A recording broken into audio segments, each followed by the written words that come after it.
네, 반갑습니다. 저는 강남 삼성학원에서 의대 진학반을 맡고 있는 김대석입니다. 저는 이 영상을 통해서 최근 의대 입시의 경향과 그 다음에 의대 입시의 전략, 그러니까 어떻게 우리가 준비해야지 의대 입시에서 좋은 결과를 얻을 수 있을지에 대해서 여러분에게 간략하게 설명드리는 시간을 갖도록 하겠습니다. 좀 더 디테일하게 설명을 드릴 수도 있습니다만 이것이 이제 온라인상으로 화면을 통해서 전달되는 거기 때문에 제가 각 개개인의 스펙이나 조건을 따져서 여러분에게 상세하게 다 설명드릴 수는 없고요. 여러분이 가지고 있는 스펙이나 어떤 조건을 가지고 우리 한국 의대를 지원했을 때 유불리를 따지는 것은 저에게 개별적으로 연락을 주시면 제가 좀 더 상세하게 그 부분에 대해서는 안내를 해드리도록 하겠습니다. 그러나 이 영상을 통해서는 최근 의대 입시의 경향과 의대 입시가 어떻게 진행되는지에 대한 대략적인 설명을 드릴 거고요. 그 다음에 이 시리즈가 진행되면서 최근에 출제되었던 문제라든가 예상되는 문제를 여러분에게 상세하게 설명드리는 과정을 통해서 그 의대 입시에 대한 중요한 키포인트를 틈틈이 설명드리는 그런 기회를 갖도록 하겠습니다. 먼저 저희 연락처를 먼저 좀 알려드릴게요. 제 연락처를 먼저 드릴게요. 제 이메일 아이디는요, kim4129 네이버닷컴이고요. 그 다음에 위챗으로 혹시 연락하실 분들이 있으시면 아이디가 빅돌김입니다. 제 이름이 이제 김대석이기 때문에 아이디가 이제 빅돌김 이렇게 정했습니다. 혹시 어떤 상세한 그 의대 입시에 관련된 정보를 얻기를 원하시는 분이 있으시면 이렇게 연락처를 주시면 제가 상세하게 제가 아는 범위 내에서 상세하게 설명을 드리도록 하겠습니다. 오늘은 이제 제 첫 만남이니까 제가 의대 입시가 어떻게 재국민 전형에서 어떻게 진행되는지에 대한 대략적인 설명만 좀 드리도록 하겠습니다. 현재 국내에 있는 대부분의 의대에서 재국민 학생들을 선발할 때 거의 대부분의 학교가 1차 전형과 2차 전형 이렇게 두 가지로 구분됩니다. 모든 대학이 그렇진 않습니다만 거의 대부분의 대학이 그렇다는 이야기죠. 대부분 1차 전형은요, 서류 평가를 통해서 1차 전형이 구성이 됩니다. 그래서 1차 서류 평가에서 3배수 내지 5배수, 3에서 5배수 정도의 학생을 선발해서 2차 전형을 치르게 되겠죠. 그럼 이 서류평가라고 하는 것은 말 그대로 이제 서류를 평가하는 건데 해외 각국에서 오는 학생들이 가지고 있는 서류가 전부 다 제각각입니다. 우리 한국 학교를 졸업한 친구, 한국에서 고등학교를 졸업한 친구들은 학생부라고 하는 그런 공통 분모를 가지고 있어서 서류평가가 굉장히 용이합니다만 재국민 같은 경우는 가지고 있는 서류가 굉장히 다양하죠. 뭐 대표적으로 IB도 있을 것이고요. AP도 있을 것이고요. 그 다음에 A레벨도 있을 것이고, 그 다음에 뭐 SAT를 가진 친구도 있고, 또 그렇지 않은 친구도 있을 것이고요. 그 다음에, 뭐 토플이나 토익과 같은 어학 성적을 가지고 있는 친구들도 있을 것이고요. 이러한 다양한 서류를 평가하는 것이 1차 전형의 평가 요인입니다. 이 서류 평가에서 대체로 의대를 진학한 학생들이 대부분 이런 서류를 대부분 가지고 있고요. 대부분 다 고득점입니다. 근데 최근 들어서 한 가지 뚜렷한 경향이 있다면, 거의 많은 대학에서 AP보다는 IB를 선호하는 경향이 좀 뚜렷해졌습니다. 그러니까 AP 서류를 가지고 있는 친구가 절대적으로 불리하다 이렇게 말씀 못 드립니다만 상대적으로 AP에 비해서 IB가 조금 더 후한 평가를 받는 것은 엄연한 사실인 것 같습니다. 그 다음에 SAT 같은 경우는 SAT가 그 서류평가에 반영되는 대학도 있고 반영되지 않는 대학도 있는데 그 얼마나 큰 비중으로 차지하냐는 학교마다 좀 차이가 있는 것이고요. 그 다음에 SAT가 그렇게 큰 비중을 차지하고 있지는 않습니다.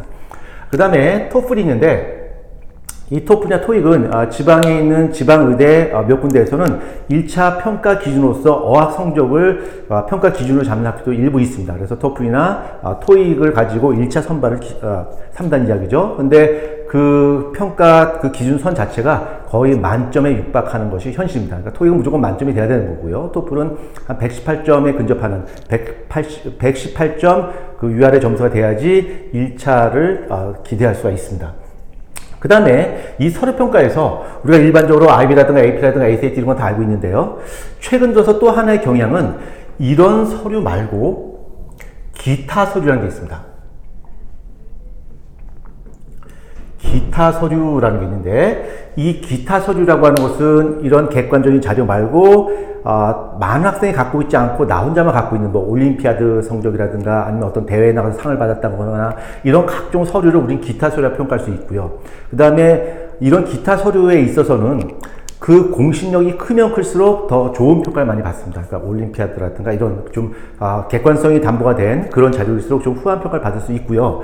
그 다음에 이 기타 서류에서 자소서가 이제 있는데, 이 자소서가 최근 들어서는 이 자소서의 중요성이 많이 부각되고 있습니다. 그러니까 대학의 입장에서는 학생들이 기타 서류를 가져왔을 때 그것이 너무 다양하다 보니까 그 서류의 경중을 제대로 파악하기가 대단히 어렵습니다. 그래서 그 기타 서류를 처음 보는 서류도 많고 한 경우가 많다 보니까 거의 대부분의 대학에서는 그 자소서를 통해서 그 아이의 잠재성과 역량을 평가하려는 경향이 뚜렷해지고 있습니다. 그래서 현재로서는 학생들이 이 자소서에 대한 그 관심을 좀 갖는 것이 많이 필요하지 않나 싶습니다. 이 자소는 그 학생의 잠재성이라든가 그 학생의 역량이라든가, 그 다음에 또 한 가지 평가할 수 있는 것은 인성을 평가할 수 있겠죠.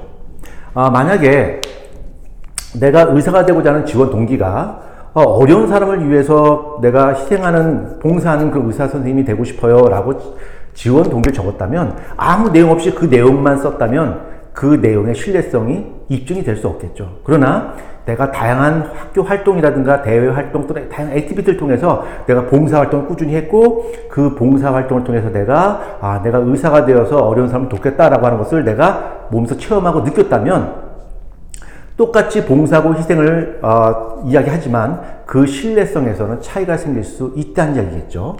그래서 이 자소에서는 학생의 잠재성과 역량, 인성을 평가할 수 있고요. 그 다음에 이 자소에는 그 학생의 활동 내역이 반드시 포함되어 있어야 되겠죠. 활동 내역이 포함되어 있어야 되는데, 많은 학생과 학부모님들께서 저한테 이제 질문하시는 내용 중에 하나가, 저희 아이는 의대와 관련된 활동 내용이 없습니다. 어떻게 하죠? 라는 질문을 많이 받습니다. 걱정하실 필요가 없습니다. 이 활동이라고 하는 것은 말 그대로 활동일 뿐입니다. 그래서 그 활동을 무엇을 했냐는 별로 중요하지 않고요. 그 활동을 통해서 본인이 어떻게 성장했고, 무엇을 느꼈고, 무엇을 깨달았고, 무엇을 다짐했느냐라고 하는 것이 훨씬 더 중요하다는 이야기겠죠. 예를 들어서 학교에서 축구부 활동을 했는데 축구부 활동하고 의대하고는 전혀 관련이 없습니다. 그래서 그 내용을 쓸까 말까 고민하는 친구들이 많습니다. 물론 그거 말고 직접적인 관련이 있는 내용이라면 뭐 축구부 활동을 빼나 상관없겠습니다만, 많지 않은 활동 중에서도 축구부 활동이 가장 큰 활동인데 이것을 포함시킬까요 말까요 고민하는 친구들이 있는데요. 축구부 활동 써도 됩니다. 그러나 축구했다고 하는 것이 중요하지는 않죠. 축구부 활동에서 여러 가지 에피소드가 있을 것이고요. 여러 학생들과의 갈등도 있을 것이고요. 어떤 팀워크의 소중함을 느꼈을 수도 있고요. 여러 가지 내용이 있는데, 그 내용 중에서 본인이 그 갈등을 어떻게 해결하고 무엇을 느꼈고, 그래서 내가 어떤 미래의 모습에 어떤 식으로 영향을 줄지를 그 내용에 담는다면 축구부 활동만으로도 굉장히 훌륭한 자소서가 완성될 수 있습니다. 요약한다면 자소서에 들어가는 활동 내역의 종류가 중요하지 않고요. 그 액티비티 활동을 통해서 본인이 어떻게 성장했고 무엇을 느꼈는가를 적는 것이 훨씬 더 중요하다는 이야기겠죠. 그래서 그 축구부 활동에서 본인이 경험을 하고 갈등을 해결하고 그 다음에 팀워크의 소중함을 느끼고 이런 걸 통해서 그 학생의 잠재성과 역량, 인성을 평가할 수 있다는 이야기겠죠. 따라서 이 자소서를 완성하는 것은 굉장히 오랜 기간이 필요할 수밖에 없습니다. 짧게는 1개월이고요. 길게는 3개월 정도가 필요할 수도 있습니다. 그래서 한국에 입국한 후에 짧은 시간 동안에 이 자소서를 완성하는 것은 굉장히 위험한 일입니다. 그래서 한국에 입국하기 전에 어느 정도 자소서의 큰 틀을 마련해 놓는 것이 무엇보다 중요하다 볼 수가 있겠습니다. 자, 그 다음에 1차 전형을 통과한 후에 만약에 3배수 또는 5배수 범위 내에 본인이 포함됐다면 2차 전형, 즉 면접 전형을 경험하게 됩니다. 면접을 경험하게 되는데요. 이 면접 전형에는 크게 세 가지가 있습니다. 하나는 인성 면접이 있고요. 또 하나는 심층 면접이 있고요.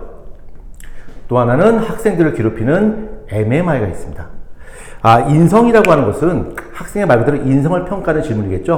뭐 지원 동기라든가, 그 다음에 만약에 의사가 된다면 어떤 분야에 종사하고 싶은지, 뭐 이런 학생의 어떤 개인적인 질문하는 것이 바로 인성평가입니다. 근데 인성평가를 학생들이 너무 간과하는 경우가 있는데요. 대체로 인성평가는 모든 면접 문제 중에 제일 처음에 등장하는 면접 문제가 바로 인성 문제입니다. 그래서 이것은 학생의 첫인상을 결정하는 굉장히 중요한 문제가 될 수 있겠죠. 만약에 인성에 질문을 했는데 학생의 답변이 기대에 못 미친다면 학생의 첫인상이 굉장히 좋지 않게 되겠죠. 그럼 그 뒤에 따르는 추가적인 질문 자체에서 굉장히 불리할 수가 있습니다. 그래서 이 인성에 관련된 질문 자체는 어렵지는 않습니다만 이것을 어떻게 전략적으로 잘 끌어갈까라고 하는 것도 굉장히 중요한 키포인트가 될 수 있겠죠. 이거는 절대로 단시간 내에 되는 것이 아니고요. 굉장히 복합적이고 전략적으로 우리가 접근해야 된다는 이야기겠죠. 내가 똑같은 답변을 할지라도 그 말의 순서가 어떻게 되냐, 또 어떤 단어를 선택하냐에 따라서 그 이야기를 듣는 사람의 판단은 달라질 수가 있습니다. 그래서 이 인성 부분도 준비를 좀 하셔야 되는 거고요. 그 다음에 심층입니다. 이 심층이라고 하는 것은 그 학생의 지식의 정도를 묻는 건데요. 이 학생이 의대에 진학했을 때 정상적인 교육과정을 제대로 이수할 수 있을지를 평가하는 질문이 바로 심층 면접이고 또 다른 말로 전공 면접 이렇게 볼 수도 있겠죠. 이 심층 면접은 거의 대부분 바이오로지 생물에 대해서 거의 대부분 문제가 출제가 되고요. 일부 대학에서 한두 군데 정도 대학에서 화학이 출제되는 경우가 있습니다. 그래서 거의 대부분 한 8, 90% 정도가 생물에서 출제가 되기 때문에 이 생물의 비중을 좀 높이는 것이 무엇보다 중요하겠죠. 그러나 이 생물에서 비롯된 심층 문제가 굉장한 큰 변별력을 갖습니다. 어떤 키워드를 제시하고 그 키워드에 대한 설명을 요구하는 문제가 거의 대부분의 문제인데 이 설명을 못한 친구는 없습니다. 거의 대부분 다 설명합니다만 그 설명의 어떤 퀄리티나 이런 걸 보게 된다면 학생별로 개인차가 극심합니다. 예를 들어서 어떤 질문을 줬을 때 그 질문에 대한 답을 한 가지 하는 친구가 있을 것이고요. 5가지 답변하는 친구가 있다면 평가는 5가지 답변한 친구가 좋은 평가를 받을 수밖에 없겠죠. 그러나 이 심층 면접에 함정이 있습니다. 그 함정은 답변한 학생들의 만족도는 대체로 높다는 이야기겠죠. 왜? 본인이 알고 있는 걸 다 답변했기 때문에 한 가지를 답변한 친구도 5가지를 답변한 친구도 본인이 아는 문제가 출제되었고 본인이 다 설명을 했다라고 착각을 할 수가 있습니다. 그러나 그 답변 내용을 면면히 체크했을 때는 개인차가 극심하게 드러나는 것이 바로 이 심층 면접입니다. 그 다음에 이 심층 면접의 난이도는 현재 한국 학생들이 경험하는 그런 생물 1, 생물 2에 비해서 조금 난이도가 조금 높습니다. 뭐 예를 든다면 우리 한국 학생들이 배우는 생명과학 또 생물이라고 하는 그 과목에서는 돌연변이 뮤테이션이라고 하는 것이 그냥 간단하게 정의 정도만 설명되어 있고 그 다음에 예만 설명되어 있습니다. 그러나 재궁의 전형에서 이 심층 면접에서는 뮤테이션에 대해서 아는 대로 설명하라 라는 문제가 출제가 된 적이 있었습니다. 그때 한국 생물 정도의 난이도로 공부한 친구들은 답변 내용이 대단히 짧았겠죠. 정의와 뭐 예 정도면 한두 가지 정도 들었겠죠. 그러나 거기서 요구하는 것은 이 뮤테이션 과정에 대해서 좀 더 자세하게 설명하는 것을 요구했겠죠. 그래서 포인트 뮤테이션의 종류와 그 특성, 그 다음에 그 포인트 뮤테이션을 설명하는 과정에서 또 도입될 수 있는 하나의 가설이 있죠. 우리말로 동요 가설이라고 부르는데 워블, 하이퍼세시스 이런 것도 설명하는 친구가 있었고요. 결국은 그렇게 다양한 내용을 설명했던 친구가 결국은 좋은 결과를 얻었습니다. 그래서 한국에서 배우는 생명과학 1과 2의 내용으로 부족하고요. 좀 더 심층적으로 들어가서 좀 더 많은 내용을 공부해야지 경쟁력 있는 답변을 할 수 있는 것이 바로 심층 면접입니다. 그래서 저는 이 시리즈가 계속 진행될 때 지금까지 출제되었던 또 출제될 가능성이 대단히 큰 주제를 정해서 그 내용에 대해서 심층적으로 면접을 준비하는 시리즈를 계속해서 여러분에게 제공을 할 겁니다. 그래서 이 수업 그 영상이 끝난 후에 계속 제가 시간이 되는 대로 영상을 계속 올리도록 하겠습니다. 그 영상은 주로 심층 면접에 대한 내용일 거고요. 그 다음에 일부 뭐 인성이라든가 MMI 면접하는 요 정도 일부 담아서 여러분에게 제공을 해 드리도록 하겠습니다.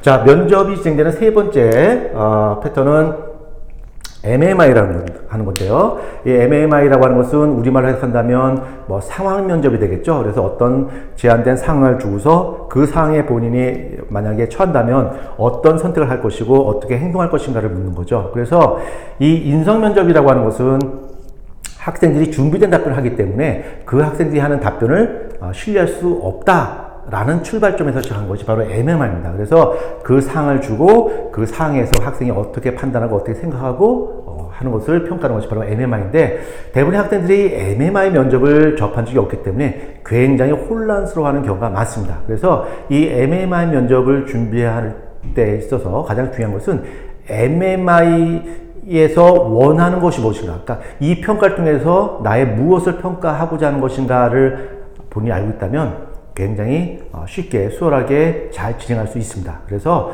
저는 이 시리즈가 계속 진행될 때 일부 이 MMI 기출 문제를 가지고서 우리가 어떻게 접근하고 어떻게 생각하고 어떻게 대응해야 될 것인가에 대한 설명도 같이 제공을 해 드리도록 하겠습니다. 오늘은 첫 시간이라서 제가 의대 입시 전형에 대한 대략적인 내용만 설명드렸고요. 다음 시리즈에서는 생명과학에 대한 좀 더 심층적인 내용을 가지고 설명드릴 거고, 그 다음에 MMI 면접에 대해서도 설명을 드리는 시간을 갖도록 하겠습니다. 그러나 이 온라인상으로 이 영상을 통해서 여러분에게 제공되는 정보는 굉장히 제한적일 수밖에 없습니다. 그래서 더 필요한 어떤 정보나 어떤 상담이 필요하신 분이 있으면 이쪽에 연락처로 개별적으로 연락을 주시면 제가 시간이 되는 대로 좀 더 상세하게 좀 안내하는 시간을 갖도록 하겠습니다.